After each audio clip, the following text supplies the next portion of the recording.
Hello underwater video shooters, videographers, photographers, and scuba divers, free divers, snorkelers, whoever you are that wants to use GoPro filters underwater and learn about GoPro filters and video lights, we're going to cover that today. I'm Brent. I shoot a lot of underwater photos and a lot of underwater video, and this is part of my YouTube video tutorial series. Definitely check that out, and the VIP member video series with hours and hours of tutorials on my website. Anyways, we're going to talk about GoPro filters, when to use them, how to use them, how they work, and some of the pros and cons. So let's jump in.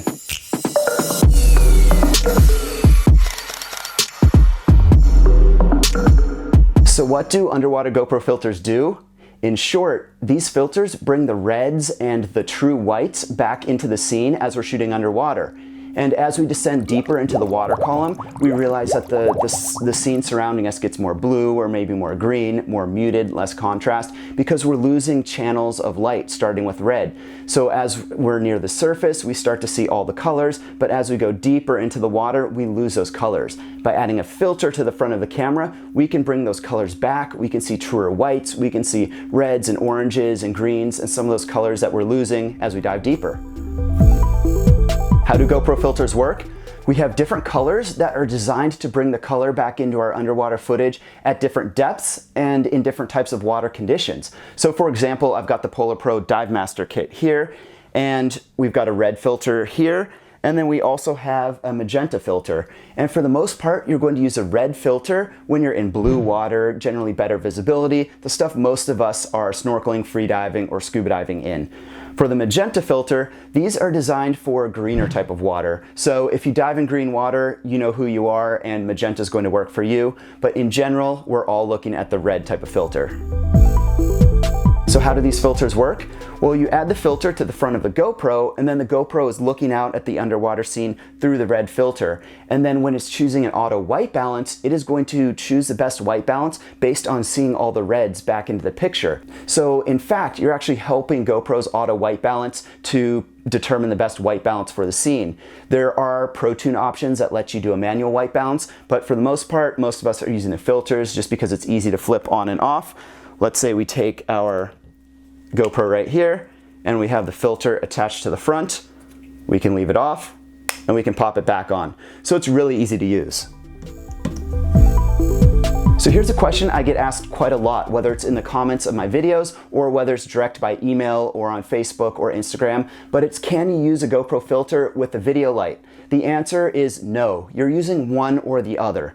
So when you're using a red filter, you're shooting ambient light, and the red is helping adjust the white balance of the camera so you can see those truer colors that are lost in the water column.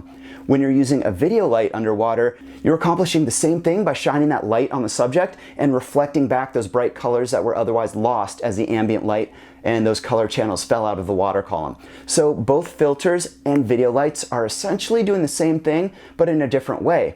So video lights will work really well when the subject is close to you. So think within a couple feet, a meter, getting to 2 meters would be the absolute max. So for shooting close subjects, video lights are great. They'll deliver sharp, bright, vibrant colors, and they'll also create sharp contrasts and delineations and shadows. If the subject is a little further away, let's say you're shooting a dive buddy, you're shooting a larger reef, you're shooting something large like that, that's when you want the filter. The video lights aren't going to go very far, so by using a filter, you can create those true colors back in the scene. If, for instance, you're going to put the filter on the camera, the red filter, and use video lights, think about it. You're shooting with video lights bringing the color back, and then you've just put a red filter in front of the camera, so everything is going to have a very red tint. So that's why we don't want to use both together. On a similar note, if you were using the red filter right at the surface, you're going to notice all of your footage is going to be very red. So let's say you're shooting whale sharks just feeding at the surface with their plankton and krill, and you've got that red filter on. Odds are high you're going to get a lot of red in there, especially if it's a bright sunny day. So you would want to remove the filter and just shoot ambient. As you dive down deeper, now you want to put that filter back on. So it's either or. You want the video light or that strong ambient light at the surface, or you want the red filter or the magenta filter.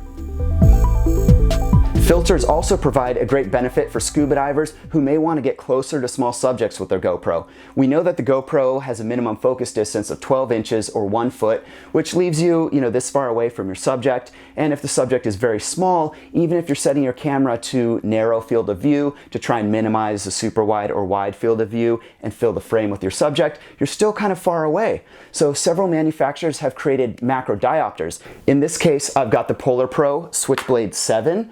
And we add it right here. You'll notice there's two different mounts on here. So we have one mount that attaches to the regular GoPro Supersuit body, and then we've got another mount that would allow you to mount to your GoPro tray, mount to your housing, mount to your handle, whatever you're going to use. So it's very simple to add the Switchblade and then mount it to your housing or your handle.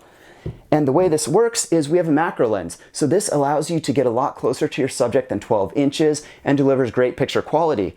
What you can do now is flip it off if you don't want to use it. So now we're back to our wide angle shots. If you go to your smaller scene, your smaller subject, just flip that right back on. Really easy, flip on, flip off to use. As another benefit, we have another layer. So now we've got a red filter. And if we're shooting wide angle scene, that is awesome. We've got a red filter. Let's say we want to use the video lights in our system or shoot right at the surface, that whale shark we mentioned before. Flip up the red filter, and here you go. Now you've got just the regular GoPro lens. Now you've got red. We can leave red up. And now you've got that macro lens. If you want to use your video light to illuminate that close subject and create really strong contrast and pop and color, you can do that. Or if you're not using a video light, you want to keep it simple, flip down your red filter, flip on the macro lens, and now you're good to go shoot. So it's really cool that you have so much option with the Switchblade filter. The other thing you can do is swap out the red filter for a magenta filter. So you're good to go no matter where you're diving or what you're shooting. So if you're a snorkeler or a free diver, this might not apply as much unless you plan to get really, really close to your subjects. But if you're scuba diving and seeing those really small subjects, then the Switchblade is a really, really great option for you if you want to have that variety to shoot a lot of subjects. It might make more sense than a Dive Master kit with regular filters if that's your intention and that's what you want to do.